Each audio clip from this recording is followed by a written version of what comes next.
Good afternoon, good evening, good morning. Uh, Today we just have a summary of some of the uh, news items that occurred during the week, the last week, or the last few weeks. The first one is a statement released by Nelson Chamisa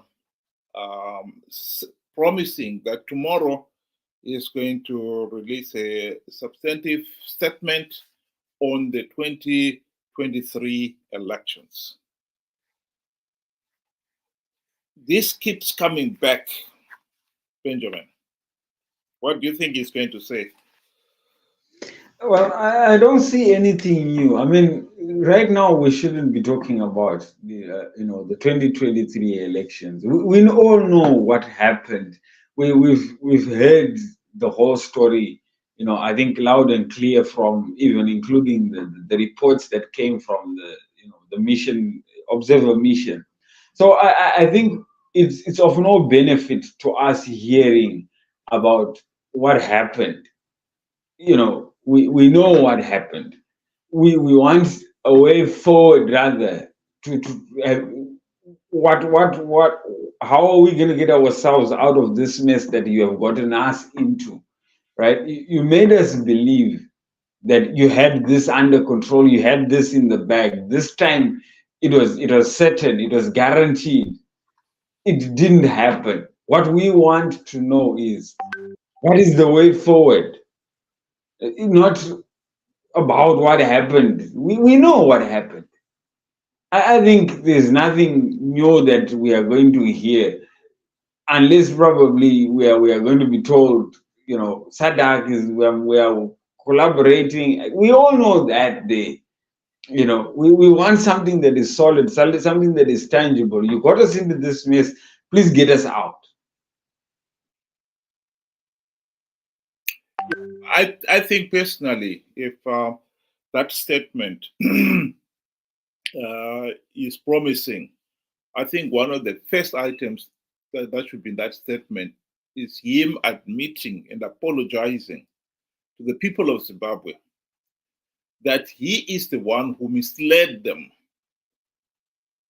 making them believe that Triple C was going to win big, and telling them that he has plugged all these vote rigging loopholes and so forth, when he knew he was lying, when he knew he wasn't even going to deploy election agencies at polling stations. And I think that is important. We can't keep having these people who lie and say hashtag God is in it when God was never ever in any of these hell-brain schemes. I think this would be a good start for me. Anything else he says, that's fine, but he must admit and apologize for lying to the people of Zimbabwe. In this video clip, he is the one who is talking about how he is not in for power. Let's just listen to it. Will never betray the people. Atina kupinda politics for money. Atina kupinda politics for money. Atina kupinda politics for positions. Atina kupinda politics for parliament seats. Takapinda politics to change the lives of the people of Zimbabwe. Vanoda kuenda endai. Vanoda mari itai mari. Vanoda zvigaro itai zvigaro. Well, he did betray the people of Zimbabwe. The people of Zimbabwe have risked life and limb and livelihood for the last 24 years. And yet, MDC and Triple C have failed to implement even one token reform in those 24 years, including the 5 in the GNU. We are in this mess because they failed to implement the reforms necessary to stop ZANU-PF rigging the elections. That is the most important story that we must tell here. And for him to keep on wittering about we are not in politics for money, we are not in politics for positions and so forth. 24 years, what reform have you implemented? Not one. You have been participating in these flawed elections to give ZANU-PF legitimacy. And you still want to pretend that you are saving the people. That is totally unacceptable. That is an insult to every thinking Zimbabwean who understands what has been going on here. So an apology from Chamisa tomorrow is what I personally would like to see. So, we keep hearing, I just wanted to add, we keep hearing the word change. We are here to change. We are going to change. My first question would have been, how do you intend to change?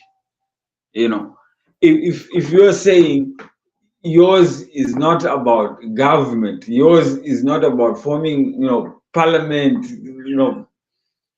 taking up parliament, parliamentary seats, taking up positions for money, for me, it doesn't make any sense. It's either you are there for those things or you are there to reform. The only way you can change Zimbabwe is through reforms.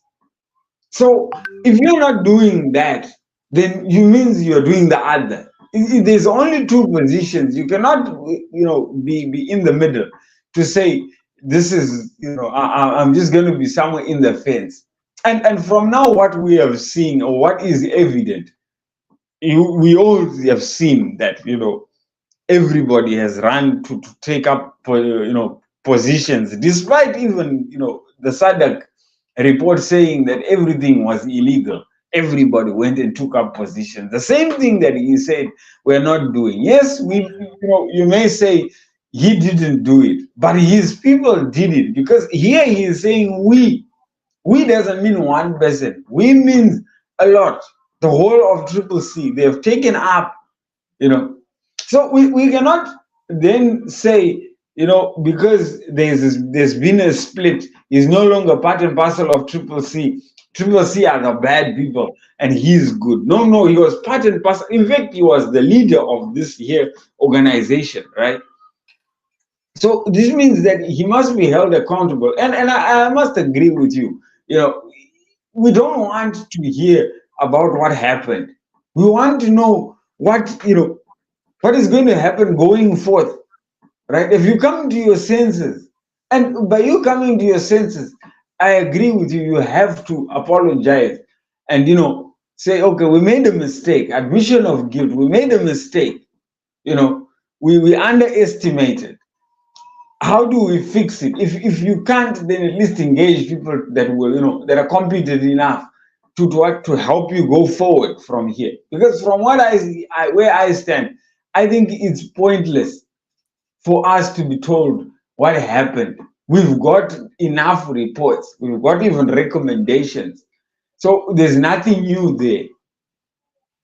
I think that is the position that we should start from, going forward, not going backwards.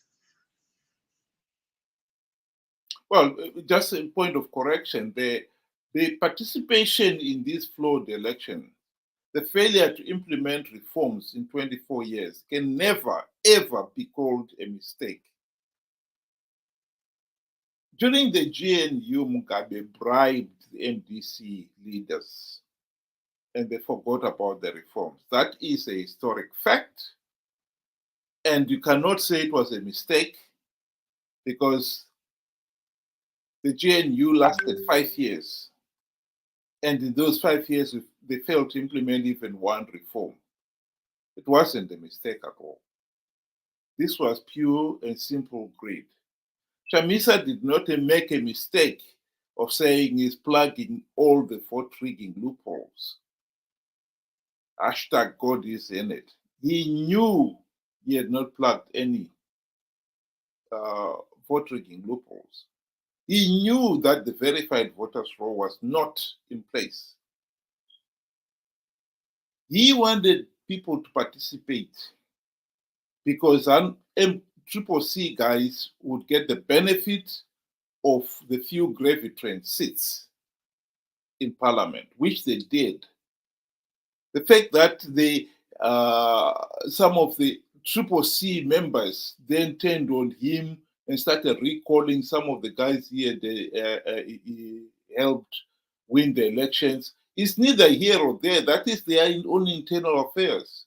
He was also going to gain from it because, as we know, there's something called the Parliamentary Political Party Finance Act, where political parties that have won a certain percentage, 5%, I think, if I'm not mistaken, get a share of the yearly allocation from the Ministry of Finance. And it's a lot of money. And party leaders get a percentage of that money to fund their own political activities. And he, as the leader of CCC, would have got all that money. But now it's another matter because of this implosion that has happened in CCC. But that should not detract us from the reality that CCC guys participated in last year's elections, just as they did the years before, out of greed. I think that is an important point, and that's why it is important for Chamisa to come out and apologize, admit that he sold out, and apologize to the people of Zimbabwe, and tell us how he is going to make sure that that will never happen again. We can't afford to keep on repeating the same mistake. Okay, Ben, do you have any issue you want to bring up? Yeah, so I just wanted to talk about the ZIG, and according to the minister, the RBZ governor, who keeps, changing his position in terms of who came up with the idea of the ZIG and the implementation of it. So firstly, when the ZIG came in, it was, we consulted from the World Bank and they came up with this good idea and they gave it to us. And then, a few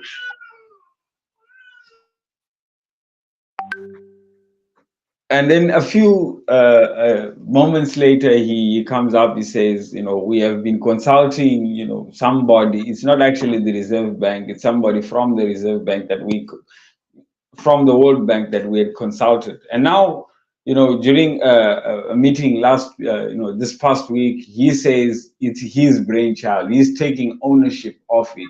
So for me, I think, it shows that he was not confident, and is still not confident in this whole ZIG, because first of all, you distance yourself away from it, and then all of a sudden you decide, no, it's mine, because maybe it's because it's taking shape as far as he is concerned. But for me, I think that is a red flag. I just wanted to bring that to the viewers' attention, that going forward, I think it's a very, very difficult position, especially somebody in that position should be found lying. Well, my comment on the ZIG is that this is a currency that the regime is determined to make sure that it holds its value by making it very difficult for the ordinary Zimbabweans to carry out their day-to-day operations. Let's be honest here.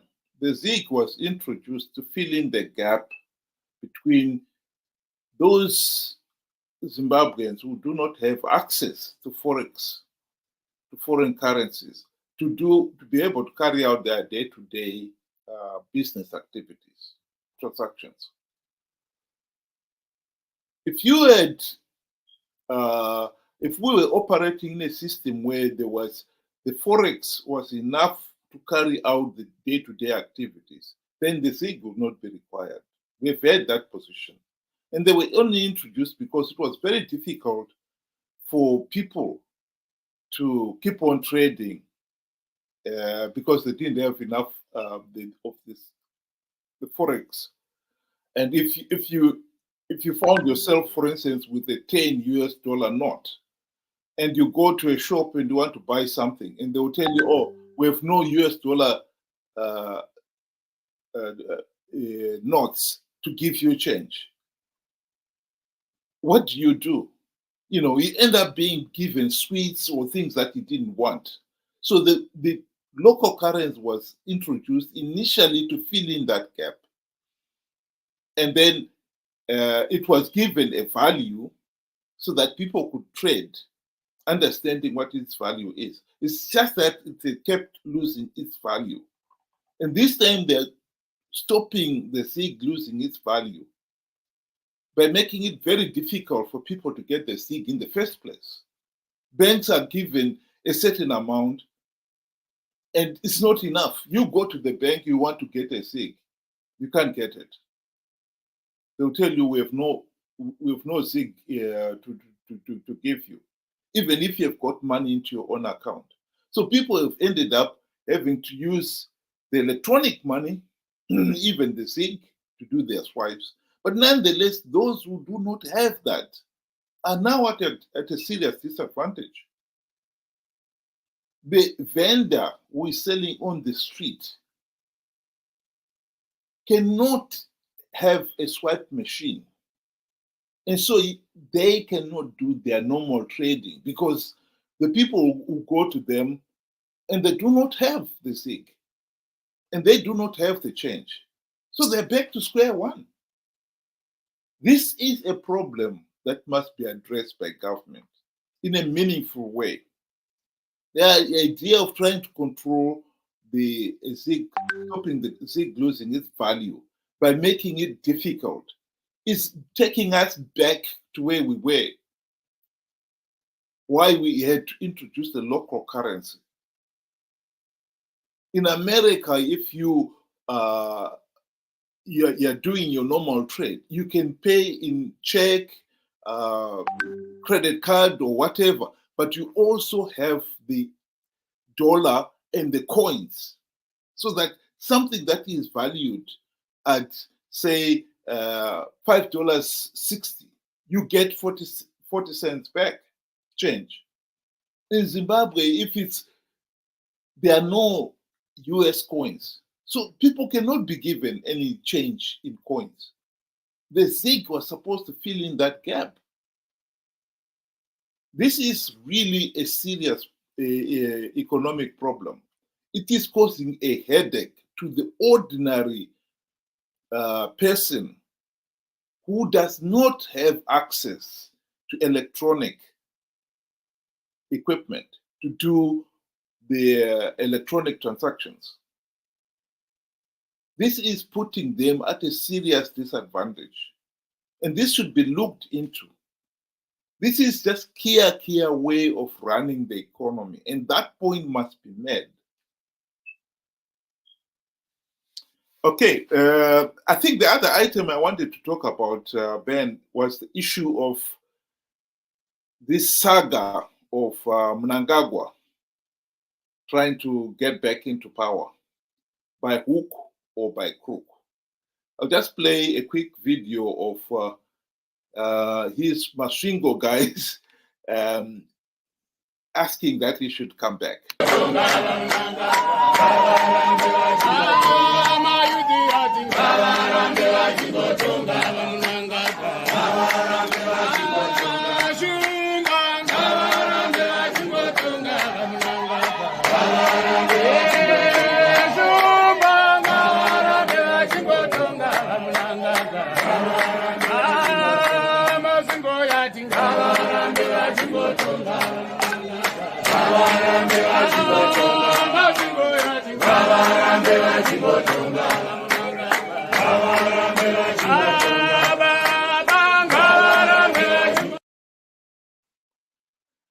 Well, I don't know whether you saw an article in today's Bulawayo 24. There was a report saying that Mnangagwa may retire soon. And this was based on a story he gave when he was somewhere in Victoria Falls, saying that he would retire and start farming so that he could supply butcheries in that area with cattle. I think what I found laughable about that story is that many people read it, and I think there was genuine interest in the sense that if he's going to retire, people are, sighing a sigh of relief, because, as we know, he has been keen to stay in power. I don't know whether you saw that article, Ben. No, I hadn't seen it. But what I've noticed, what I've deduced from the previous articles, the one that have been circulating for, because this year issue has been making the rounds for quite some time. And I honestly believe, he really does mean to extend this here, stay at the presidency for quite some time. I do not see him wanting to retire. But then this has caused friction within, I think, his own political organization, And recently I also heard that he had a meeting with the war veterans, and the war veterans are also keen to find out what is his position, and they were saying, we don't want to create another Mugabe situation where he kept his cards so close to his chest that nobody else did, got to know what was his plan, and that brought a lot of uncertainty. So I think, going forward, I think there is a genuine threat on the constitution of Zimbabwe, where I think, Mnangagwa might just decide to, twist it in his favor, and extend at least the minimum. I think would be until 2030. That's a minimum. But I think he is really, his real intention is to stay longer. And already these, as you can see, the Masvingo guys, and a lot of other, of their grassroots party supporters are laying down the foundation for this to happen. We're taking it lightly, but there is a very, there is that threat that this would actually happen. At least the minimum I can see is him moving the 2028 election to 2030, until he says he's taking his vision all the way. Yeah, I think I'll agree with that. I think what we are seeing here is a situation where Mnangagwa is trying to say he may retire, to just diffuse the situation for the time being. But even if that may would be confirmed later on, what I want to emphasize to the people of Zimbabwe is that it does not change the situation. The problem is Mnangagwa rigged the 2023 elections. ZANU-PF rigged the 2023 elections. So, per se, the regime is illegitimate already. And this time we've got SADC and the AU who confirmed that those elections were flawed. And so, even if he was to agree to retire, that should not please us at all. But I think the fact that people are relieved by that, even that piece of good news, goes to show that we are really politically helpless, at the mercy of these politicians. But even if he was to retire, as long as ZANU-PF is able to rig elections, the party will impose another dictator. We should not find ourselves caught up in this cycle as happened in 2017, where all we managed to do is replace Mnangagwa Mugabe with Mnangagwa. Just musical chairs, if you ask me. What did we accomplish by that? Nothing. We just removed one dictator and a few of the guys close to him, replaced him with another dictator, and it was business as usual. I think that is the serious problem that we have in Zimbabwe. This regime, we should be focused on this regime is illegitimate. It should have not been in power in the first place. It should not continue to be in power in the first place. And the reality of it continuing to 2028 is real. And come 2028, without reforms, the regime will rig the 2028 elections. Whether the regime's the presidential candidate is Mnangagwa himself or somebody else, to me, is irrelevant. We should not even tolerate a situation where the elections are held and they are rigged, or there is a possibility they will be rigged. That is a crisis that we must avoid.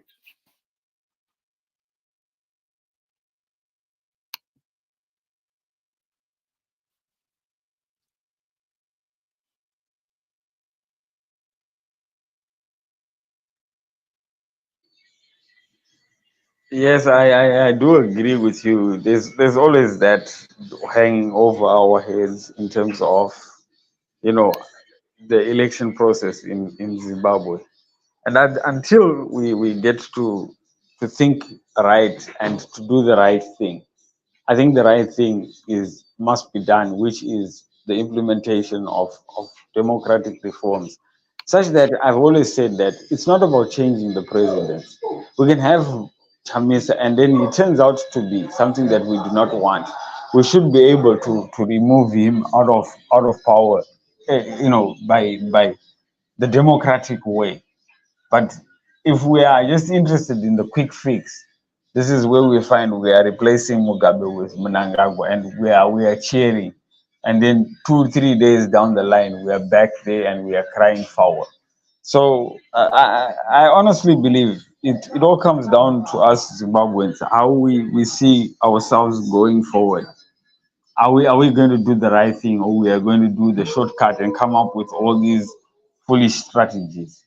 So at the end of the day, the ball is in our court to decide.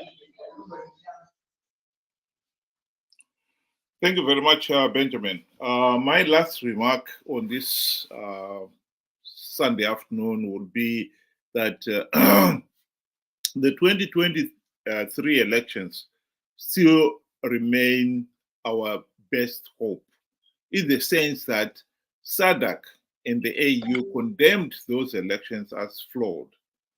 And we should use that as a stepping stone to pressure the ZANU-PF regime to implement the democratic reforms.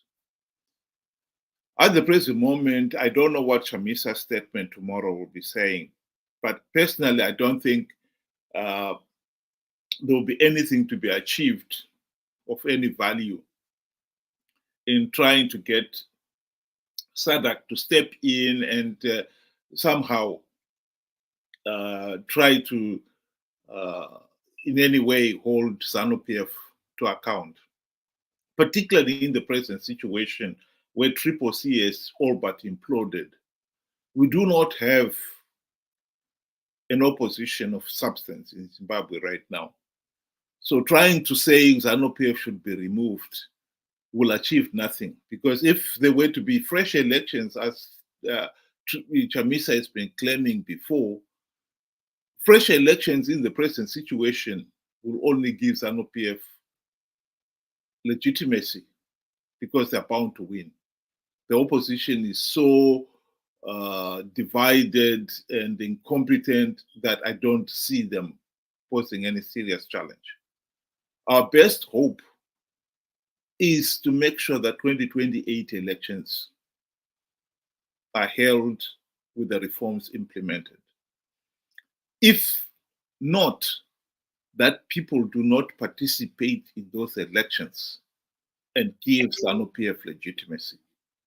That would be my last message to the people of Zimbabwe. Thank you very much, Ben. I don't know whether you want to give your closing remarks then. Thank you. I think you've done justice. You know, it all comes down, like I said, it all comes down to each and every one of us.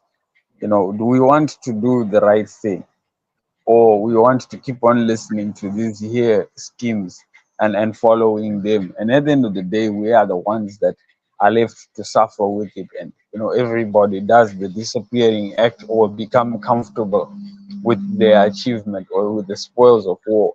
So it all comes down to us at the end of the day. And I believe that if we really want to move forward from this, we need to start thinking for ourselves. That's what I have to say. Thank you all. Thank you very much, Ben. And those of you who were able to join us this afternoon, thank you again and have a good day.